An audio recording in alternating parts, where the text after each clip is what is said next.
Ang buhay ng isang chosen one ay hindi basta-basta.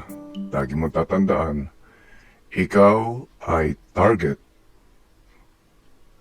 hindi lamang ng mga tao, kung hindi ng ibang mga puwersa dito sa mundong ito.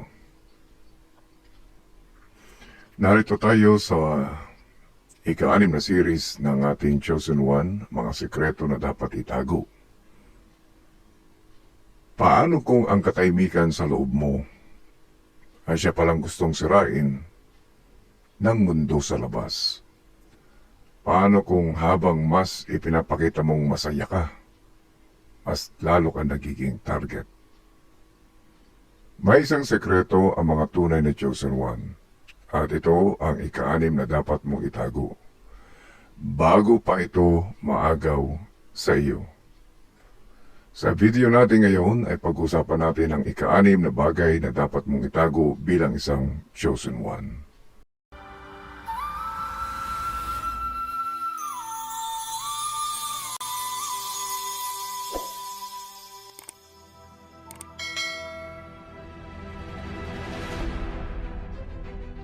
Welcome back to Patnubay TV. Ang iyong inner peace at kaligayahan, hindi lahat ng saya ay dapat ipakita dahil may mga bagay na mas tumitibay kapag tahimik. Ang ika-6 na sekreto na dapat na itago at ilihim ng mga Chosen One sa mga tao ay ang iyong inner peace at kaligayahan.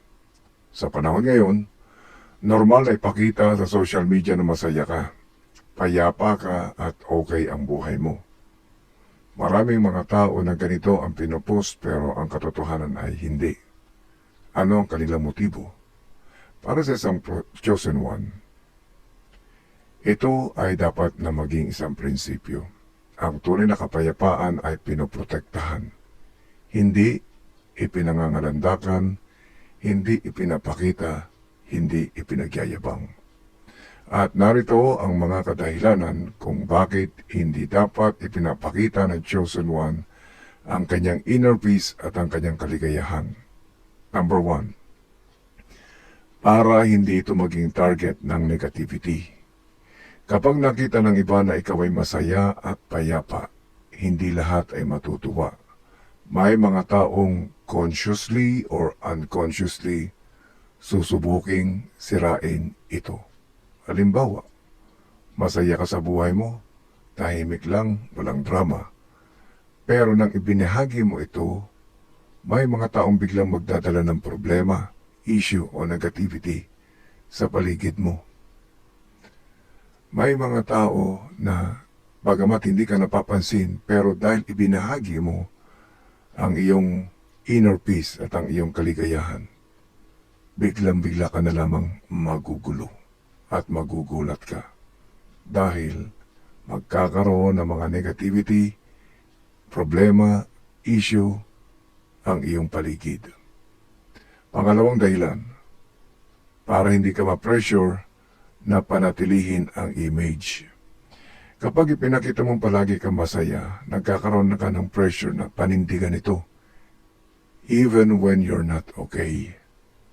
May mga pagkakataon na mga Chosen Ones ay hindi nagiging payapa sa loob o nagkakaroon din ng mga struggles. Kapag ito pinakita mo na ikaw ay masaya, nagkakaroon ka ng pressure na i-maintain ito, na palaging ipakita sa mga tao na ikaw ay masaya at payapa. Halimbawa, nag-post ka sa iyong social media na peaceful life, no stress. Pero sa realidad, meron ka na palang pinagdadaanan din. Dahil sa image na ipinakita mo, nahihirapan kang maging totoo, kahit sa sarili mo. Pangatlong kadahilanan, para manatiling genuine ang kaligayahan mo, maging tunay at totoo. Ang tunay na saya ay hindi nakabase sa validation ng ibang tao. Hindi ibang tao ang magsasabi kung ikaw ay masaya. Halimbawa, ang kaligayahan mo ay nakadepende ba sa likes, comments o approval? Kapag ba wala na nag-likes, wala na nag-comments, at wala na nag-heart, mawawala na rin ba ang saya mo? May mga tao na ang kanilang kaligayahan ay nasa approval o nasa validation ng mga tao, na kapag ka nag-post sila at walang nag-like, walang nag-comment, walang nag-heart, malungkot sila, nagagalit sila. Pero kung tahimik ka lang, ang kaligayahan mo ay nagmumula sa loob, hindi sa labas. Mas mapapanatili mo ang iyong kapayapaan at kaligayahan. Ika-4 na kadahilanan para mapanatili mo ang iyong energy. Ang inner peace ay isang uri ng energy na hindi dapat basta-basta pinapakalat. Halimbawa, may araw na sobrang gaan ang pakiramdam mo, walang stress, walang problema. Pero, nang makihalubilo ka sa maraming tao at ibinahagi mo ang state mo o ang katayuan mo, na ikaw ay merong inner peace sa loob, biglang nagbago ang mood mo. Minsan hindi ito coincidence. Ito ay energy exchange na hindi mo napapansin, na nawawala ang iyong energy, ang iyong inner peace, dahil i-broadcast mo ito. Ika-5 dahilan para hindi ito mainggit o ma-misinterpret. May mga tao na hindi maiintindihan ang kapayapaan mo sapagkat ang kapayapaan ng chosen one ay kakaiba. At maaari pa nila itong baliktarin laban sa iyo. Tahimik ka lang at masaya. Pero may nagsasabi, mayabang na siya ngayon o nagbago na siya o hindi na siya nakikisalamuha. Kahit wala kang ginagawang masama. So sasabihin ng mga tao, pag ikaw ay tahimik, sasabihin ikaw ay mayabang na. Pero wag mong hayaan na masira o mawala ang iyong kapayapaan. Kaya nga mas maganda na hindi mo ito binobroadcast para hindi ka maging tampulan ng inggit o kaya ay ma-misinterpret ang iyong mga sinasabi. Tandaan mo, ang inner peace ay parang isang sagradong lugar sa loob mo. Hindi lahat ay dapat makapasok sa loob nito. At hindi lahat ay dapat makaalam. Kapag ito ay iningatan mo, ito ay magiging sandata mo laban sa kaguluhan ng mundo. Sa mundong ito ay walang kapayapaan.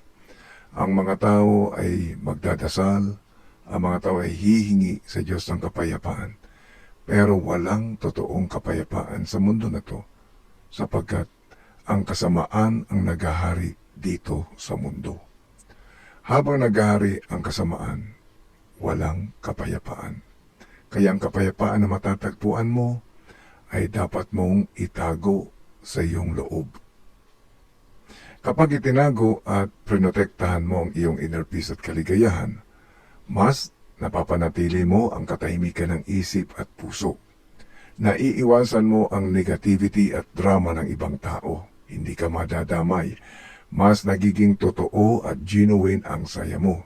At tanging ikaw lang ang dapat mag-validate nito. Hindi ka naapektuhan ng opinyon ng iba sapagkat wala naman silang malalaman para magbigay ng opinyon sa iyo. At mas nagiging matatag ka kahit sa anong pagsubok. Kung pinipili mong protektahan ang iyong kapayapaan, i-comment mo, tahimik pero payapa. At huwag mong kalimutang i-like at i-subscribe ang Patnubay TV para sa mas marami pang kaalaman tungkol sa iyong spiritual journey. Sa susunod na video, may isa pang sekreto na dapat mong malaman. Isang bagay na maaaring magpabago sa paraan ng pakikitungo mo sa ibang tao. Dahil tandaan mo, ang tunay na kaligayahan hindi ipinapakita. Ito ay iniingatan, ito ay pinoprotektahan. Maraming salamat sa inyong panonood at magkita-kita tayong muli sa susunod pang mga video.